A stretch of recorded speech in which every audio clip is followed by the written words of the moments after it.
नमस्ते। हम पढ़ेंगे सांवले सपनों की याद। सांवले सपनों की याद पाठ जाबिर हुसैन द्वारा रचित है। जाबिर हुसैन ने यानी लेखक ने इस पाठ में सालिम अली के व्यक्तित्व के बारे में बताया है। सालिम अली एक ऐसे व्यक्तित्व हैं जिनको प्रकृति से बहुत प्रेम था। खास तौर पर बर्ड वाचर थे वो। बर्ड वाचर यानी पक्षियों की देखभाल करने वाले ऐसे इंसान थे वो, और प्रकृति से बहुत प्रेम था उन्हें। प्रकृति को प्रकृति की नज़र से देखते थे, मतलब बहुत आकर्षित हो जाते थे।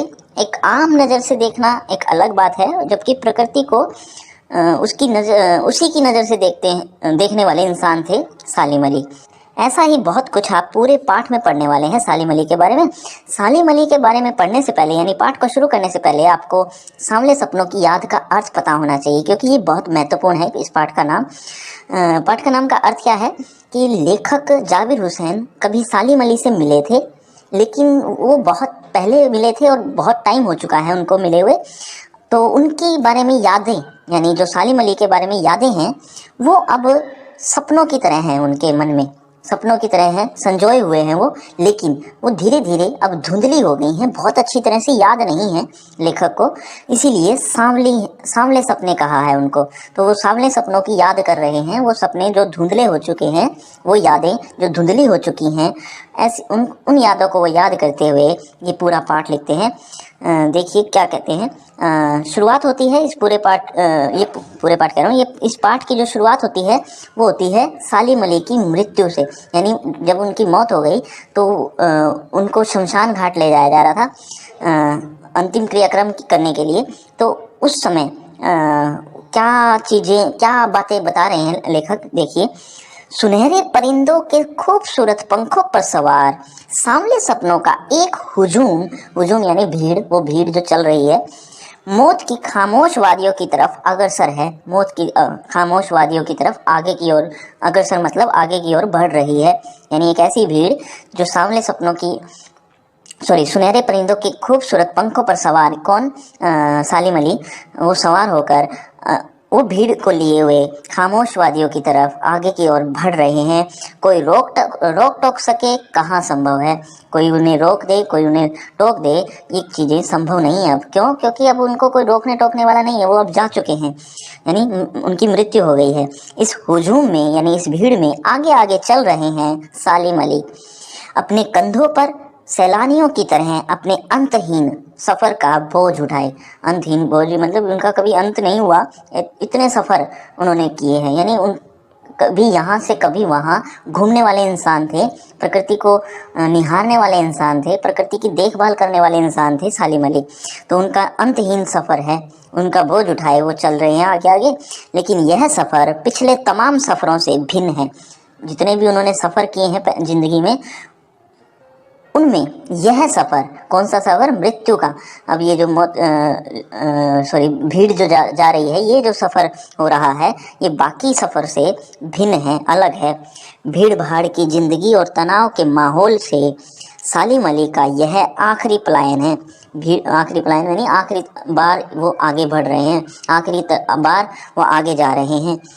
अब वो उस वन पक्षी की तरह प्रकृति में विलीन हो रहे हैं। प्रकृति में वो विलीन हो गए, यानी गुम हो गए, गायब हो गए, जो जिंदगी का आखिरी गीत गाने के बाद मौत की गोद में जा बसा हो। सालिम अली की तुलना एक वन पक्षी की तरह की है, जो ऐसा वन पक्षी जो प्रकृति में विलीन हो जाता है, गुम हो जाता है। ऐसे वन पक्षी के साथ तुलना करते हुए लेखक कहते हैं सालिम अली भी ऐसे ही हैं जो जिंदगी का आखिरी गीत गाने के बाद मौत की गोद में जा बसा हो। कोई अपने जिस्म की हरारत का मतलब होता है गर्मी या उष्णता, अपने ज़िंदगी की गर्मी और दिल की धड़कन देकर भी उसे लौटाना चाहे, मतलब कोई अपने दिल की धड़कन देकर, अपने जिस्म की गर्मी देकर भी सालिम अली को वापस लाना चाहे, तो उसे लौटाना चाहे, तो वह पक्षी अपने सपनों के गीत दोबारा कैसे गा सकेगा। यानी उस पक्षी के साथ जो तुलना की है, जो मर चुका है, अगर कोई उसको दिल की धड़कन देना चाहे या जिस्म की या शरीर की गर्मी देना चाहे, तो क्या वो जीवित हो जाएगा? तो जवाब है नहीं। जिस तरह से वो जीवित नहीं हो सकता, ठीक वैसे ही सालिम अली भी अब वापस नहीं आ पाएंगे। मुझे नहीं लगता कोई इस सोए हुए पक्षी को जगाना चाहेगा। वर्षों पूर्व खुद सालिम अली ने कहा था, कि लोग पक्षियों को आदमी की नज़र से देखना चाहते हैं। मतलब पक्षियों को भी आदमी की नज़र से देखते हैं, जबकि वो प्रकृति का हिस्सा हैं, उनको प्रकृति की नज़र से ही देखना चाहिए। वो भी बड़े प्यारे हैं, उनसे भी प्रेम होना चाहिए, लेकिन ऐसा होता नहीं है मैक्सिमम, यानी ज़्यादातर। यह उनकी भूल है, ये उन आदमियों की भूल है जो ठीक उसी तरह जैसे जंगलों और पहाड़ों, झरनों और आबशारों, आबशारों का मतलब बहता हुआ पानी, जैसे नदियों में या झरनों में, आबशारों को वो प्रकृति की नज़र से नहीं, आदमी की नज़र से देखने को उत्सुक होते हैं। भला कोई आदमी अपने कानों से पक्षियों की आवाज का मधुर संगीत सुनकर अपने भीतर रोमांच का सोता फूटता महसूस कर सकता है। अब इस लाइन का मतलब ध्यान से सुन लो कि ऐसा कोई आदमी होगा जो पक्षियों की आवाज को सुनकर, उनके मधुर संगीत सुनकर अपने अंदर रोमांच सा महसूस करे या रोमांचित हो जाए। वो ऐसा इंसान बहुत कम होते हैं, उनमें से एक है सालिम अली। तो क्या ये तो एक प्रश्न पूछा है लेखक ने, क्या ऐसा कोई इंसान होगा? एहसास की ऐसी ही उबड़ खाबड़ जमीन पर जन्मे मिथक का नाम, मिथक यानी पुराने, किसी पौराणिक, पौराणिक मतलब पुराने, पुराणिक का नाम है सालिम अली। मतलब जो ऐसा कर पाता है, ऐसा कैसा, जो अपने भीतर रोमांच सोता होता है, वैसे झरना, ये मैंने शायद बताया नहीं, सोता का मतलब झरना, झरने का फूटना महसूस कौन करेगा, कौन कर सकता है? ये सालिम अली जैसे कर पाए, जो प्रकृति की यानी पक्षियों की आवाज़ की मधुर संगीत सुनकर अपने अंदर रोमांच का झरना फूटता हुआ महसूस करते थे। अब जो हम पढ़ने जा रहे हैं वो श्री कृष्ण के बारे में है कि श्री कृष्ण कभी, यानी आज से हजारों साल पहले वृंदावन में अपनी लीला रची थी। यानी उन्होंने यमुना नदी पर स्नान किया था, ग्वालों के साथ वो घूमे थे, वनों में गए थे, गायें चराते थे। वो सब जो बातें श्री कृष्ण के बारे में हमने पढ़ी हैं, वो सब बातें हुई हैं कभी वृंदावन में। तो क्या आज भी लोग जब जाते हैं वृंदावन में तो वो चीज़ें महसूस करते हैं कि यहाँ ये चीज़ें हुई होंगी या ये चीज़ें होती हैं, और ऐसा लगता है कि अभी थोड़ी देर बाद ही श्री कृष्ण आ जाएंगे यहाँ पर। यानी वहाँ के लोग या वहाँ पर जाने वाले लोग, यानी वृंदावन जाने वाले लोग ऐसा महसूस करते हैं। ठीक वैसे ही सालिम अली भी हैं, जो आज से कुछ वर्षों पहले वो काम वो करते हैं थे, यानी प्रकृति को प्रकृति की नज़र से देखते थे, प्रकृति की देखभाल करते थे, पक्षियों की देखभाल करते थे। तो सालिम अली की स्थिति भी वैसी ही है। तो अब हम श्री कृष्ण के बारे में पढ़ेंगे। पहले देखिए, पता नहीं इतिहास में कब कृष्ण ने वृंदावन में रास लीला रची थी और शौक मतलब होता है चंचल, चंचल गोपियों को अपनी शरारतों का निशाना बनाया था। कब माखन भरे भांडे फोड़े थे, कब यानी ये बार बार कब जो आया हुआ है, मतलब आज से हजारों साल पहले हुआ था ये काम। और दूध छाली से अपने मुंह भरे थे।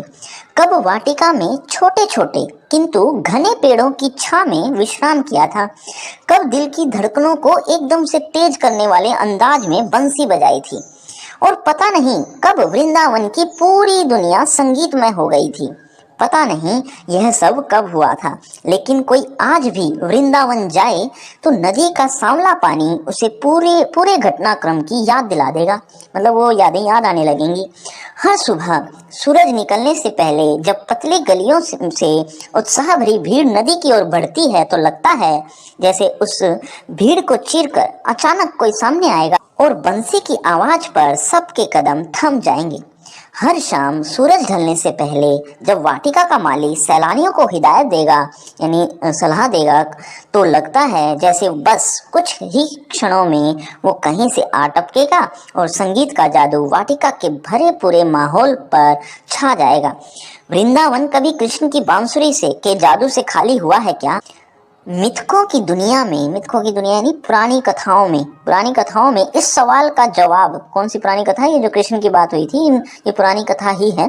पुराणों की कथा में इस सवाल का जवाब तलाश करने से पहले एक नज़र कमजोर काया मतलब कमजोर शरीर वाले उस व्यक्ति पर डाली जाए जिसे हम सालिम अली के नाम से जानते हैं। उम्र को शती तक पहुंचने में थोड़े दिन ही तो बचे थे। शती तक यानी 100 वर्षों तक। किसके 100 वर्ष?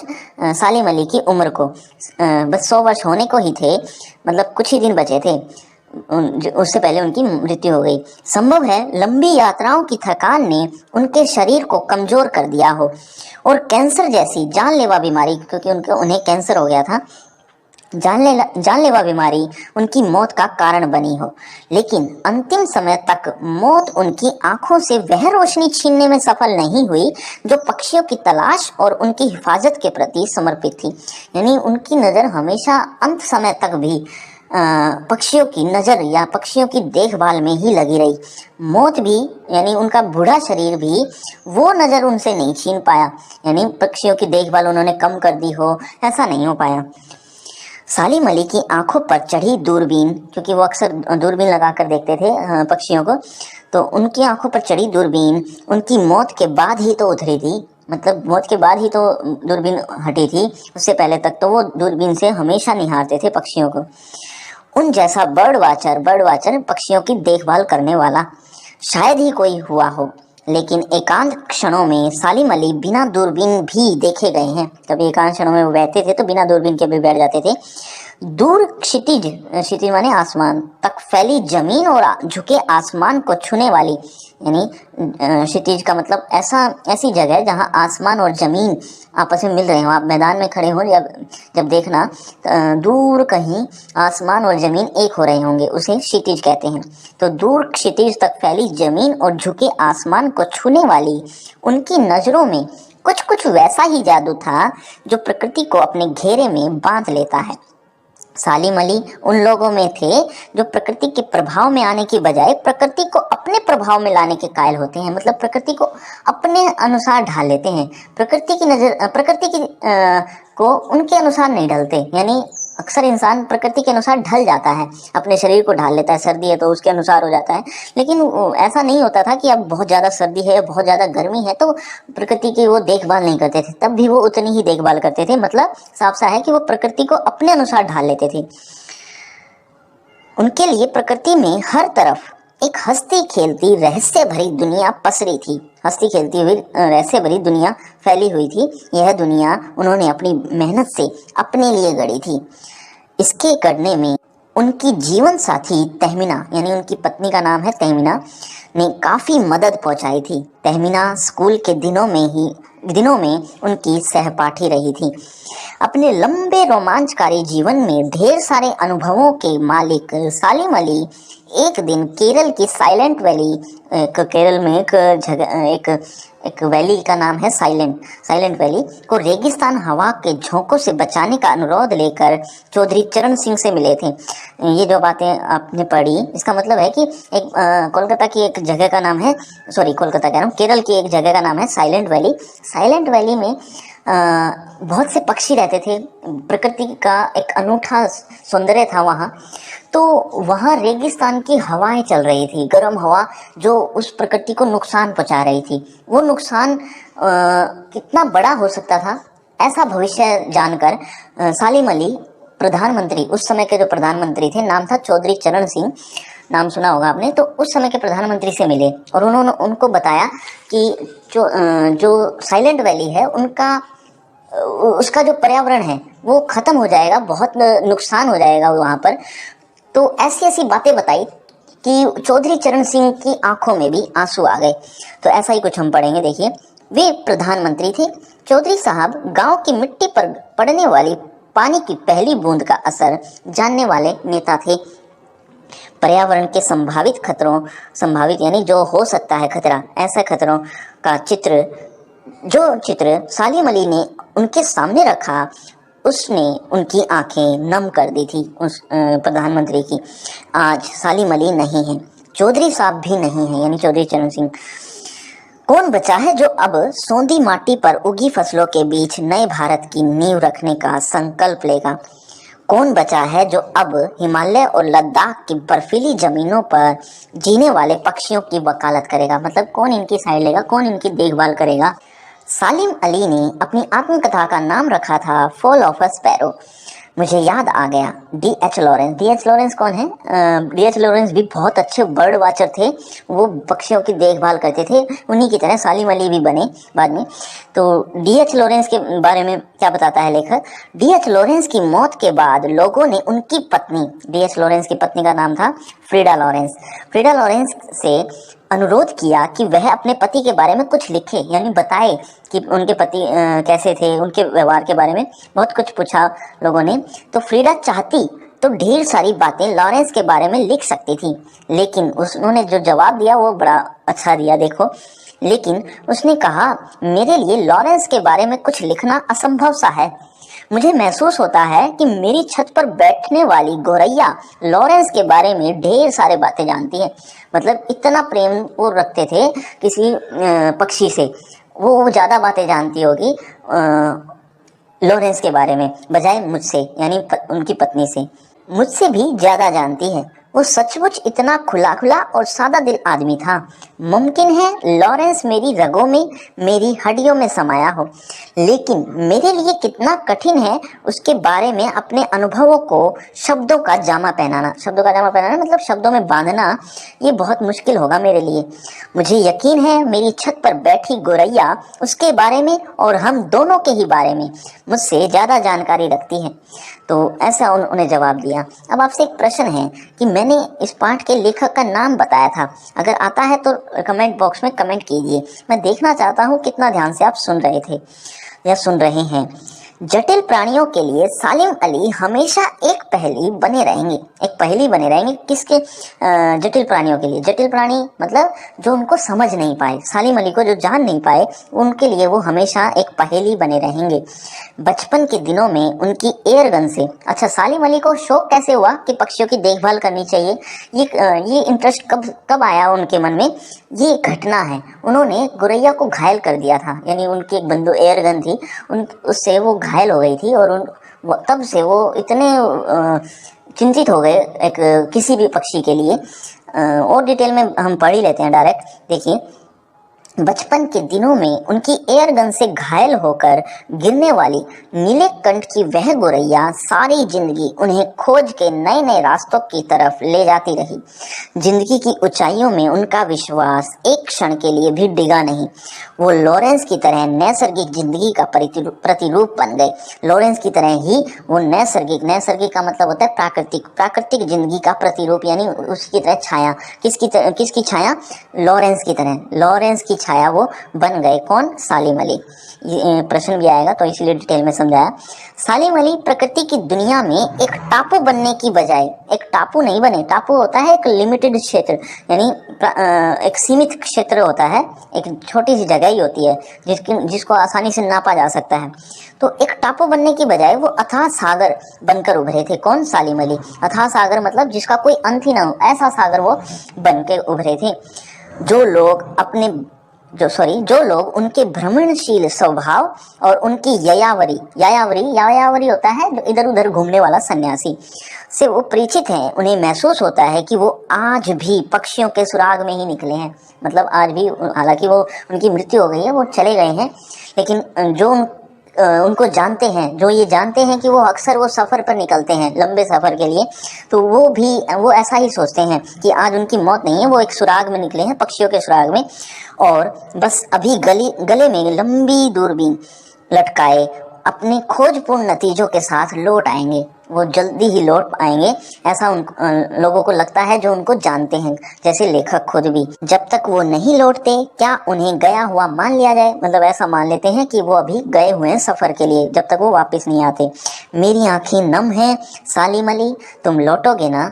इस तरह से कहकर लेखक सालिम अली को याद करता है। अगर आपको अपनी क्लास से रिलेटेड और भी वीडियोस चाहिए तो आप कमेंट कीजिए, बहुत जल्द आपको उस पर वीडियो मिल जाएगी। अगर आपको अपनी क्लास से रिलेटेड जो वीडियो बन चुकी हैं वो वीडियो चाहिए तो आपको लिंक डिस्क्रिप्शन बॉक्स में मिल जाएगा। व्याकरण के टॉपिक्स देखने हैं, उनका लिंक भी आपको डिस्क्रिप्शन बॉक्स में मिल जाएगा। शुक्रिया, धन्यवाद।